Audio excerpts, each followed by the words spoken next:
ভারতের পশ্চিমবঙ্গে এবার শুরু হয়েছে অভিবাসন ইস্যুতে এক নতুন কঠোর ও বিতর্কিত অভিযান। বিতর্কিত আইন সিএএ এর বাইরে থাকা অভিবাসীদের চিহ্নিত করে গ্রেফতার ও বহিষ্কারের নির্দেশ দিয়েছে শুভেন্দু সরকার।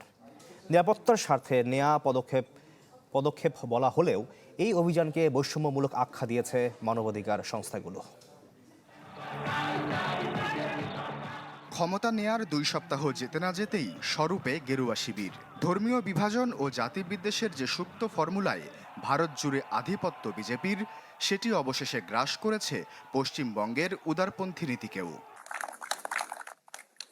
এরই ধারাবাহিকতায় পশ্চিমবঙ্গে শুরু হলো বাংলাদেশি ও রোহিঙ্গাদের বিরুদ্ধে সরকারের কঠোর অভিযান, যার নাম দেয়া হয়েছে ডিটেক্ট, ডিলিট এবং ডিপোর্ট।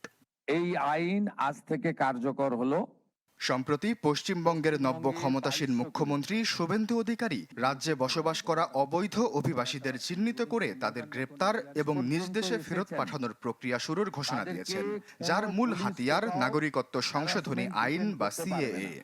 সিএ এর আওতায় যারা নেই তারা হলেন কমপ্লিটলি অবৈধ অনুপ্রবেশকারী ইনফিল্ট্রেটার্স। 2019 সালে পাশ হওয়া এই আইন অনুযায়ী আফগানিস্তান, বাংলাদেশ ও পাকিস্তান থেকে ধর্মীয় নিপীড়নের শিকার হয়ে ভারতে আসা হিন্দু, শিখ, বৌদ্ধ, জৈন, পারসি ও খ্রিস্টানরা মাত্র 5 বছরে ভারতীয় নাগরিকত্ব পেতে পারেন। তবে মুসলিমরা এই সুবিধার বাইরে। এমনকি বৈধ কাগজপত্র না থাকলেও উল্লেখিত 6 সম্প্রদায়ের আবেদন গ্রহণযোগ্য হবে। তবে আইনটি নিয়ে বিতর্ক কম নয়। মানবাধিকার সংস্থা হিউম্যান রাইটস ওয়াচ এবং অ্যামনেস্টি ইন্ডিয়া একে বৈষম্যমূলক বলে আখ্যায়িত করেছে। সমালোচনা করেছেন আইনজীবীরাও। এরপরও বিতর্কিত এই নীতির কঠোর প্রয়োগে নতুন নির্দেশিকা প্রকাশ করেছে বিজেপি। এতে বলা হয়, সিএএ এর আওতায় নন এমন ব্যক্তিদের ধরতে প্রতিটি জেলায় গঠন করা হবে বিশেষ টাস্ক ফোর্স, বানানো হবে শরণার্থী আটক কেন্দ্র বা হোল্ডিং সেন্টার। রাজ্য জুড়ে অভিযান চালাবে পুলিশ।